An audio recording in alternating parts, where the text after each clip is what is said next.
prepaid call from Blaine Cooper, an inmate at City of Las Vegas Detention Center.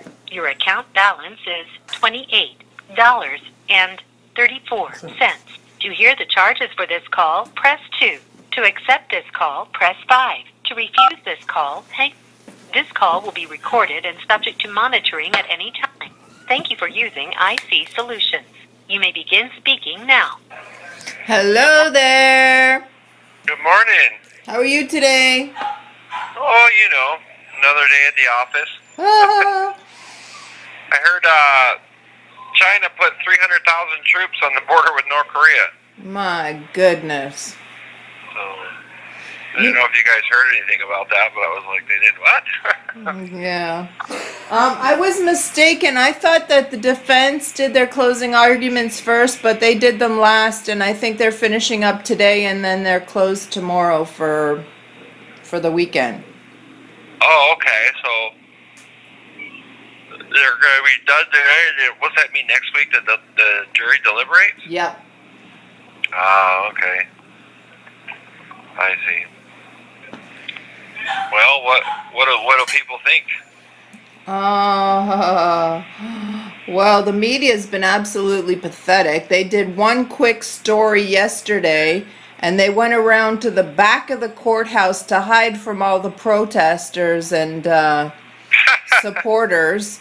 And it was about a 3-minute clip on, I guess, Fox 8 or Channel 8 or something like that. Right. Yep, they're just towing the line. The government. It's what? Line. They're just towing the government line. They're not speaking to Well, the of course. supporters. I mean, they're not going to tell the people's line. It would be against their agenda for global governance and world domination and Yep. totalitarian control. So they can send out their thought police to be like, either you follow our viewpoints and submit and worship the state, and throw away your religion and your God and worship us, and you know how it goes. Yeah. There was a lady, a supporter from the Patriot Mail Project, I think her name is Paula Hart, and she wrote a heartfelt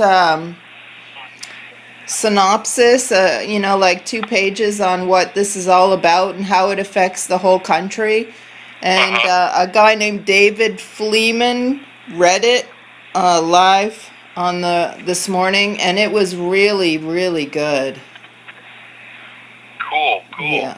But he does that, everybody's using the live Facebook video now for the Bundy. Well, yeah, it probably gets more hits. Uh-huh. So, well, and because the media, I think the media, the reason the way they're acting the way they do is the media is getting shut out by social media for viewership, and so people are leaving mainstream media in droves. So like, how come the media? I thought the media was supposed to be there to hold government accountable and to be there for the people, and it's exactly the opposite. Yep.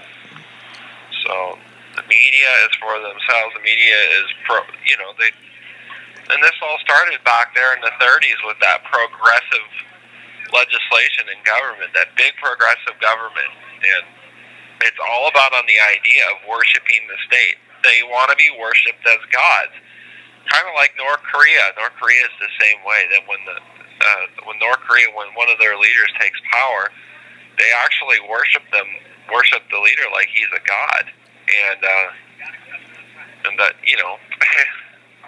there's only one that needs worship, and that's Jesus Christ, and that's the only king I'm going to get on my knees for. But and so. You see that happening in America. I mean, the way people just fall on their knees for politicians these days is just ridiculous. Why are you so worried about relying on someone to fix all your problems? Go to God for your problems. Get out there and get a job. Work for what you want to have in life, But everybody wants to take all these handouts, whether it's welfare or Obama phones or something, and they want to be taken care of. So it's a disaster. And you know, that's only, and then so when the government comes down on them, we're like, oh, don't say we didn't tell you so, and warn you what was going to happen. You guys, you know, and then they use fear and sensationalize it, you know, like there at 9/11, the 9/11 attacks, you know, we needed a war on terror, so the tyrant George Bush put in the Freedom Act and the Patriot Act, which eliminated habeas corpus. Did you know that? Yeah. That's what those pieces of legislation did. And what's interesting about that is you can do what's called a writ of habeas corpus in a courtroom. Mm-hmm. If your constitutional rights were violated during the due process portion of the court system. And so, like, for example, if they're convicted, they could do a writ of habeas corpus. And what that would do is it would go to a higher judge where they would decide and go over all the. It's not a motion. It's a petition. Actually, I would say to look into this for other guys like Jason Patrick and Daryl Thorne to put in a writ of habeas corpus or to look into that avenue for post-conviction. They can get their convictions overturned if they find that the Constitution's been violated. But I don't know if it's been eliminated or not, because the Patriot Act kind of took that process away. Basically, what it did was nullify the Constitution. Right. Because we're in a time of war, so the Constitution doesn't apply, which is ridiculous. This is our own country.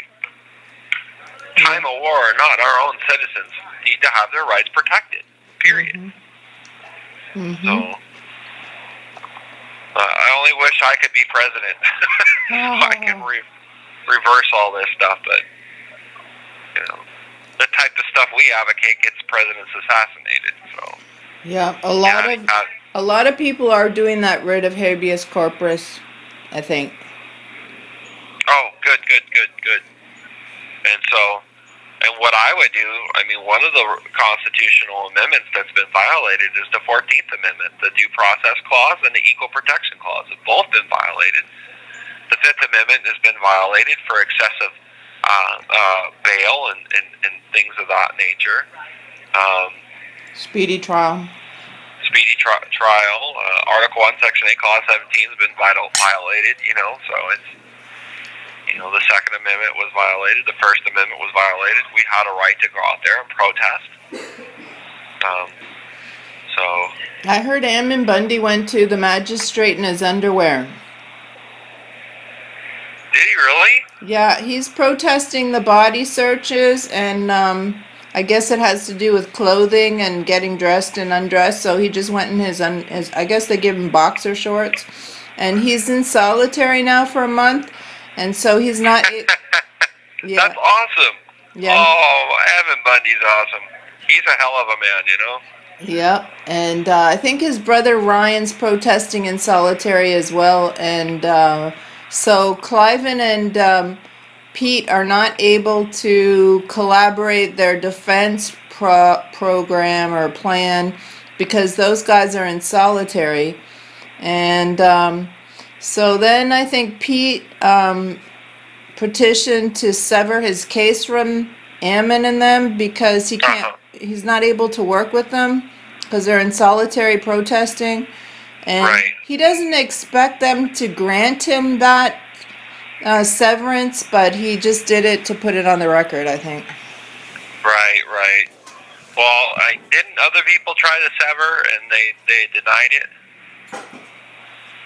Yeah, he tried to sever before. I thought every motion that we tried to file with this judge, she denied everything. Yeah. So I mean, you don't get a more biased judge in the Ninth Circuit than this. It's almost a cutthroat. I mean, what do you do? I mean, you really just there's nothing you can do. Nope, I've heard that a lot.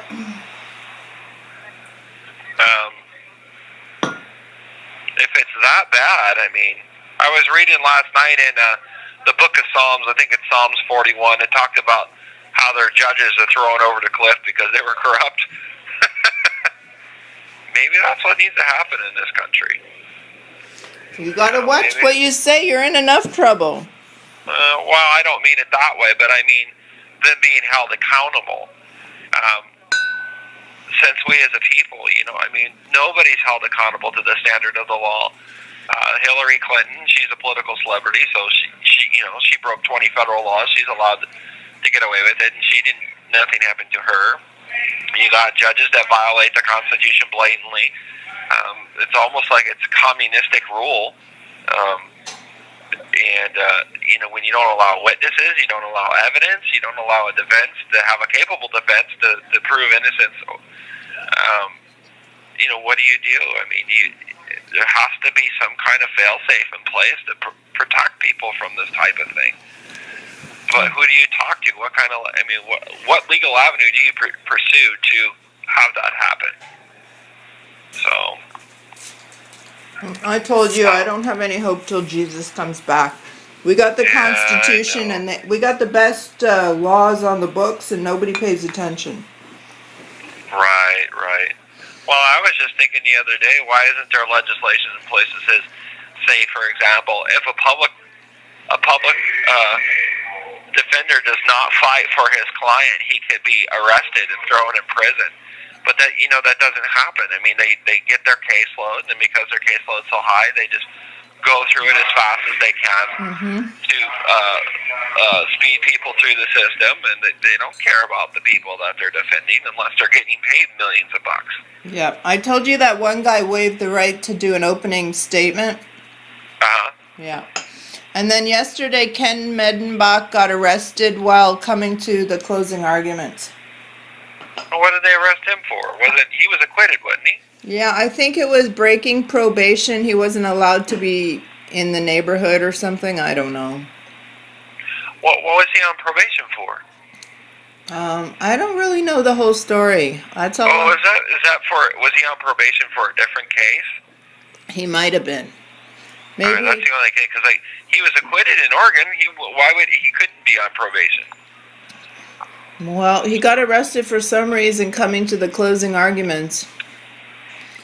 And then they were stalking Josh, and they pulled him over, like 7 cruisers around him. And Joshua Martinez? Yep, yesterday afternoon. And I guess the cop took his license, or he didn't have something to do with license and insurance, and then they said, no, you can't drive. And so he said, should I leave my car here? And he walked away, and then they towed his car. Wow. Yep.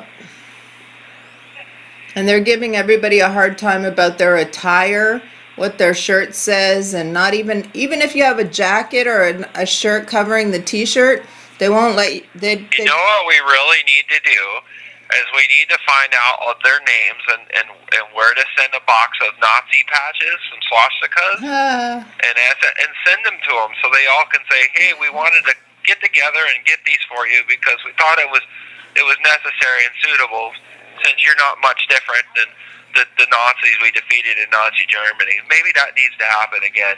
So, but here's your patches so we can identify who you are. Right. Well, it's really difficult, crazy. In the old days, you had uniforms, you could tell who the bad guys were, or we had an ocean between you, but now we got nothing. Now it's our own people. Yep. Wow.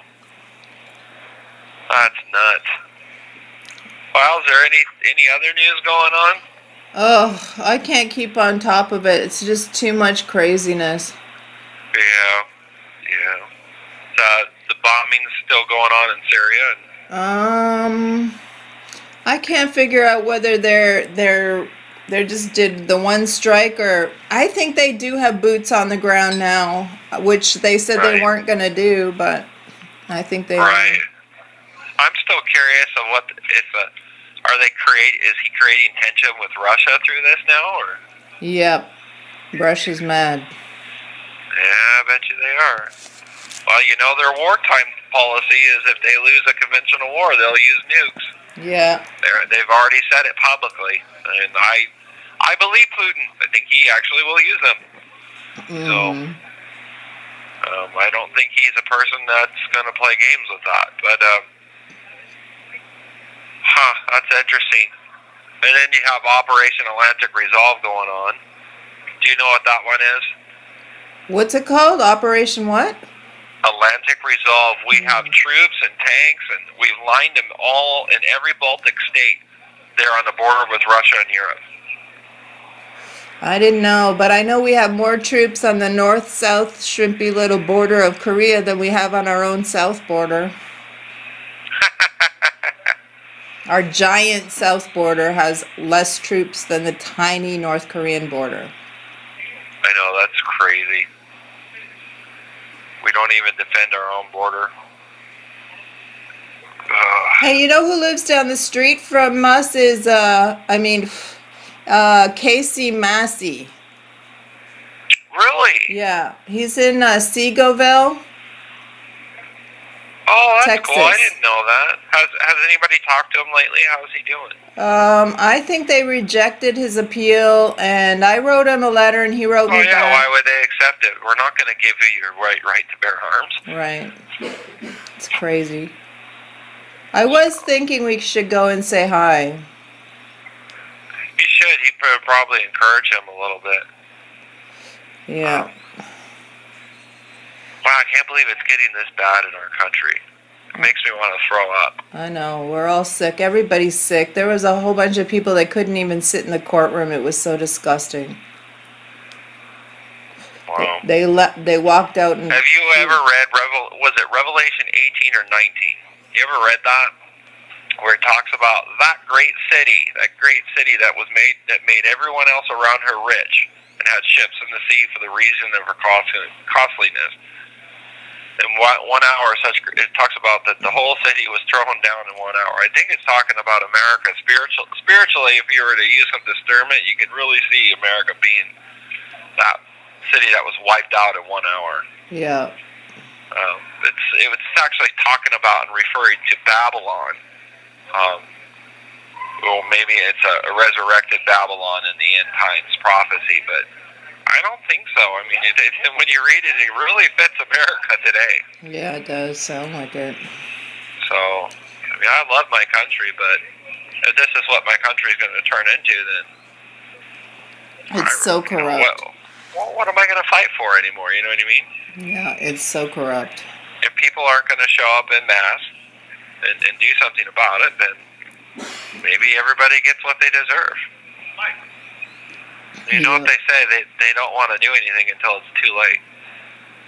No. And then they're wondering why they're all getting thrown in a FEMA camp and being gassed or beheaded.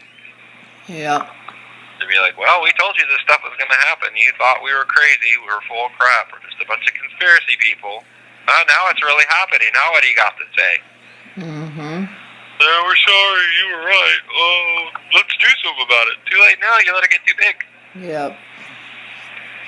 I can't understand why we haven't had any response, and believe me, we've tried to raise Attorney General and POTUS and the Vice President, and we've tried to raise everybody's attention to this, and we've had, as far as I know, no luck.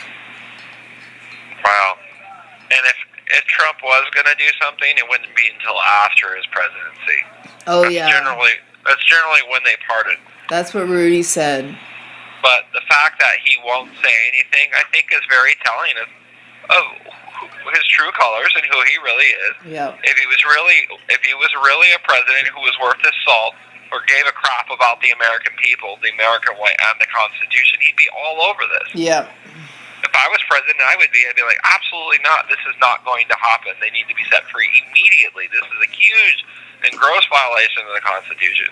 These people were abused beyond measure, and it should have never happened to them. And then I'd start arresting BLM agents. I've disarmed the BLM by executive order. Yeah.